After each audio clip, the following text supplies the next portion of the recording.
Hello everyone, I'm Brian. Today I'm reacting to Summary of Dharma, Karma, Samsar, Pluralism, and Humanism.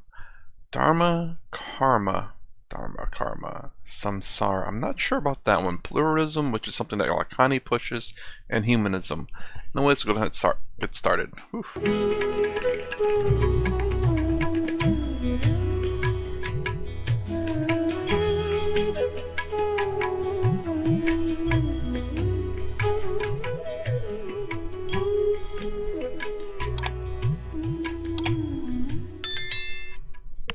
To start with, this particular tradition you come from is not a religion in its true sense, because it doesn't want to relate to God. It is called Dharma. And the word Dharma, which is a specialty of Hinduism, Buddhism, Jainism and Sikhism, has a different meaning altogether.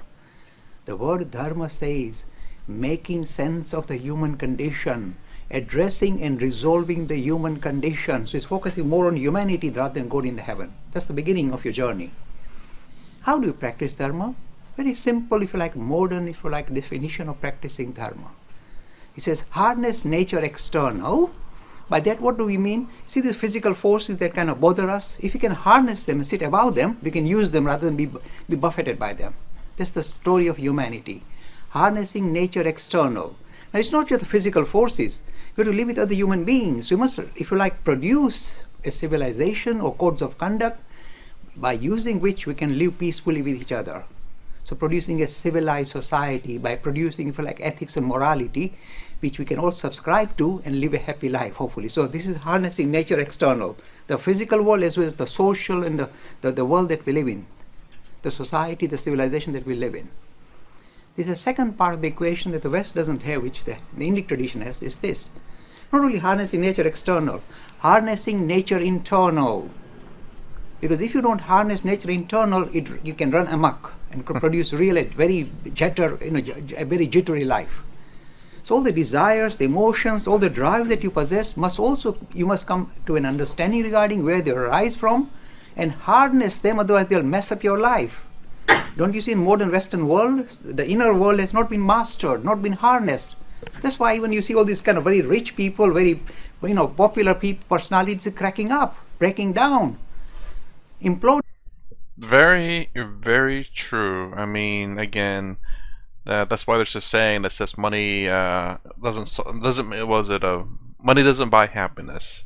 I mean, don't get me wrong, it helps, but it's the sheer fact of what he's saying is that we focus so much on external things that we don't focus on our inner health or our inner nature or just our inner being in general.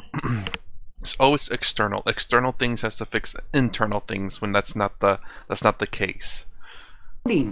So harnessing nature external, harnessing nature internal.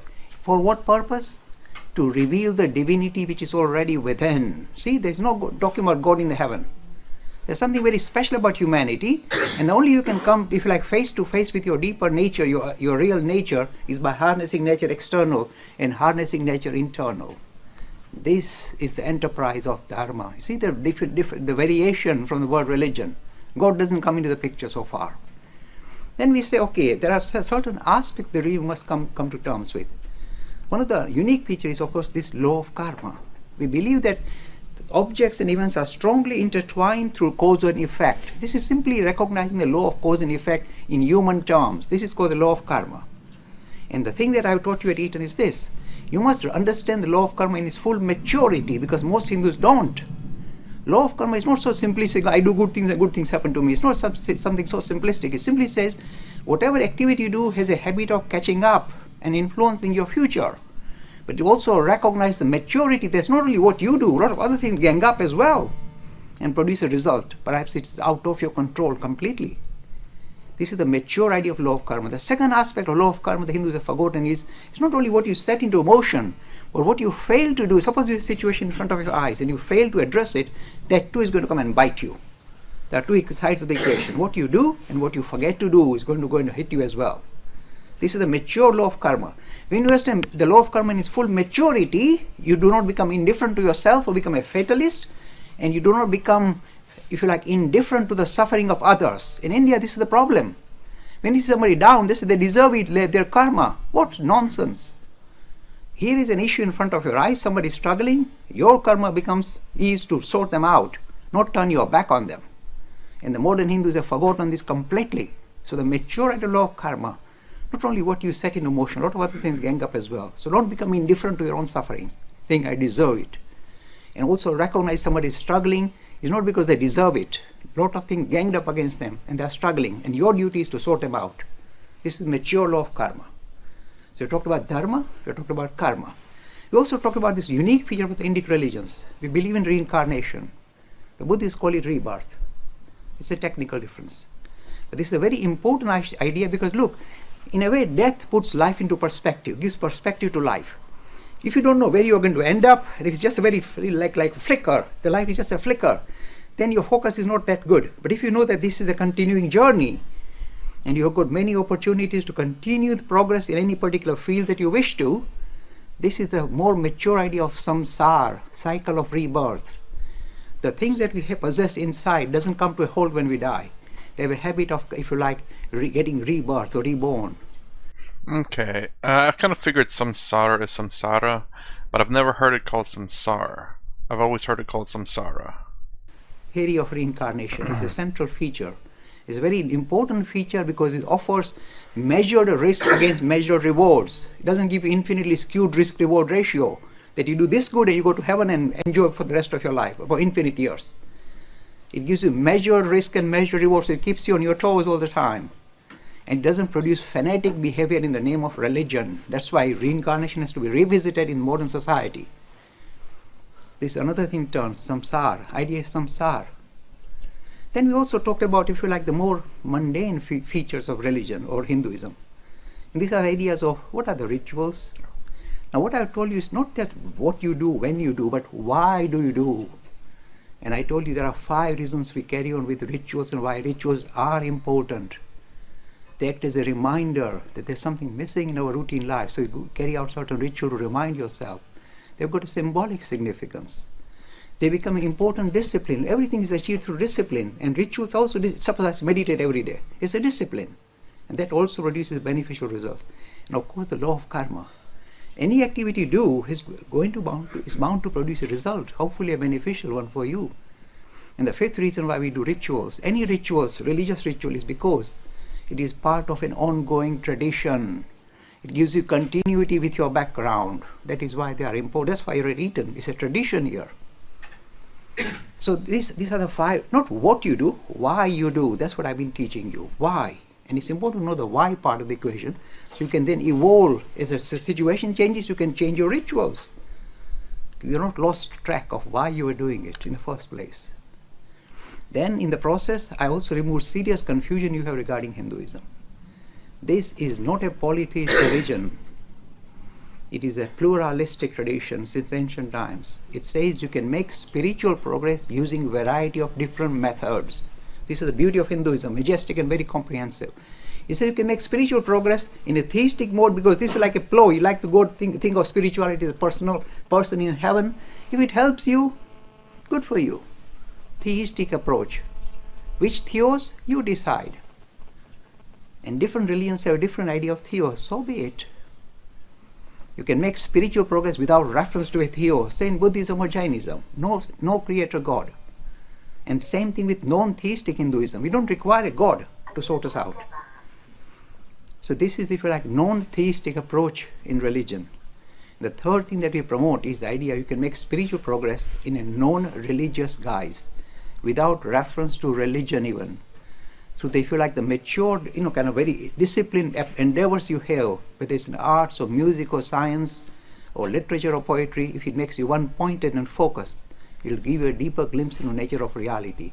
You can be spiritual without a religion. This is the breadth of religious pluralism that we've been promoting. And that's what I promote at Eton assemblies. And the final thing that is like a clincher for Hinduism, modern contemporary Hinduism, is the fact that forget about a God in the heaven. Recognize it as a ploy, a human ploy to relate to your deeper dimension. Not seeing God in the heaven, but seeing God in humanity. And this idea of refocusing attention not on a God and sorting him out, or sorting out rest of humanity, seeing your God here, lighting up all of the living kingdom, lighting up the human kingdom in a more transparent manner, seeing and serving God in humanity, refocusing attention on humanity is one of the greatest, if you like, features of Hinduism suited for the modern age. If you ask a modern youth, do you believe in a God in heaven? Look, those thinking youngsters who are struggling with the idea of suffering and so on will say it's very difficult to kind of subscribe to a God. Say, do you believe in humanity? Do you believe in yourself? They'll say yes. And this has been one of the greatest things we've been promoting here. Spiritual humanism, focusing on human being not as a block of carbon, but something very special, essentially a spiritual being caught on a material journey. I'll say, I again, that's something I completely agree with them. And another thing I'll say, I've been saying, is the fact that it's something that I like about Hinduism is the fact that there's no one right way to do it. There's many different ways. Every path is different. Every individual is different. Whatever path works for you, that's fine. So long as, of course, you're seeking the truth, doing good, and not causing harm to others. And also, I do like somewhat the idea of spiritual humanism. And in the Western world, obviously, the Richard Dawkins debate, not the debate, but I think they were talking in the park, and this guy keeps talking about spirit. And Richard Dawkins is like, what are you talking about? There's, because he's very stuck to the mental notion of what spirit is, Western notion of what spirit is. So was I when I first watched it. I'm like, what are you talking about spirit? He's saying spirit's in everything. It's like, spirit's not in everything, it's in humans. So me and Dawkins had I think it was Richard Dawkins, he had the same train thoughts, just because, again, in Western world, or Western society, spirit is something very specific. So that becomes a problem when we say spirit, just because it's so kind of hardwired. But hopefully that anyone that talks about this, say spiritual humanism, that they explain exactly what they mean by spiritual humanism, because again, spirit is very hardwired in, well, I guess a lot of people where there's the Western religion. But I generally speaking, though, I like the idea behind this to have, and that's what I've always said, by the way, is a faith in humanity, which is essentially what he's saying there. Is I hope humans will, I don't know, I guess, do good, be good. What else can I say about that? That's just my ever hopeful idea. He did say something else, but I can't remember it now. So let's continue. And the final thing that I specialize in is, of course, I come from physics. And I've been trying to show you that some of the deeper visions that we have in Hinduism, the esoteric Hinduism, and the findings at the cutting edge of modern science, whether it is the consciousness in neuroscience or quantum and physics, are now very clearly pointing to a deeper dimension to reality, which is guaranteed not to be material. And that particular dimension, the Hindus claim, is spiritual. So here, if you like, esoteric Hinduism and modern sciences sit very well together. In fact, I'm suggesting the next progress in modern science or modern physics or modern neuroscience is going to come through this deeper vision of what humanity or what this world is all about. Okay, let's see. He talked about Dharma, karma, samsara, pluralism, and humanism. So Dharma being, it's very strange how he kind of explained Dharma. I was waiting for him to say like your role in life as a father, brother, son, daughter, mother, or sister, and all that. He did kind of, at least whenever he talked about it, he did kind of say it in some sense. It's like the rules in life, the ethics and morality in life. In some sense, that is a role in life. As a human being, you should have good morals. So as a human being, that's your role in life. If you're a police officer, then your role in life is enforcing the law. If you're a builder, then your role in life is to build things, societies and such. Karma, he talks about, this is another kind of strange one. He talks about how everything is, almost like everything affects you in your karma. Things that are next to you, like Oh man, what happened to my pen? Just like a pen just happens to be right there, and in some ways, maybe not exactly a pen, but just something out there that it can affect your karma.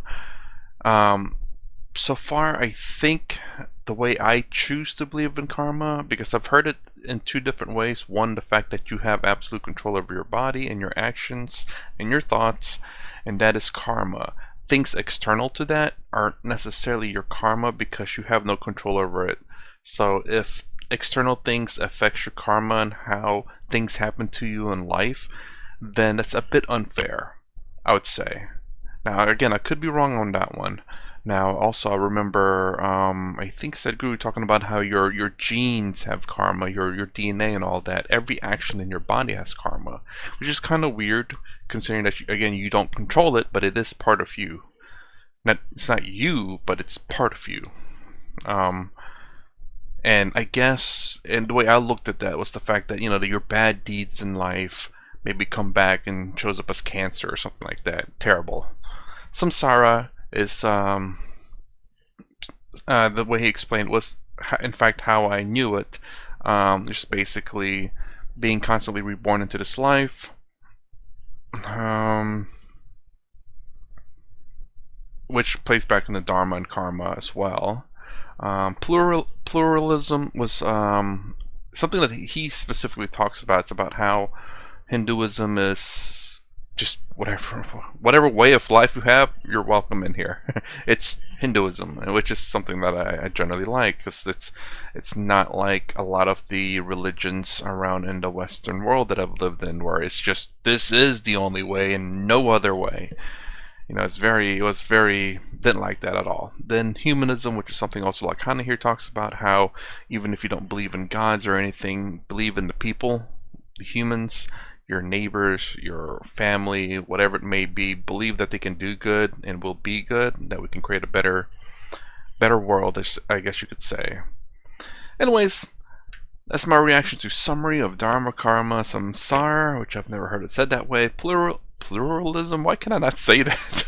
And humanism. If you like my content, please consider subscribing. Thumbs up, thumbs down below. Thanks for watching. I'll see you in the next vid.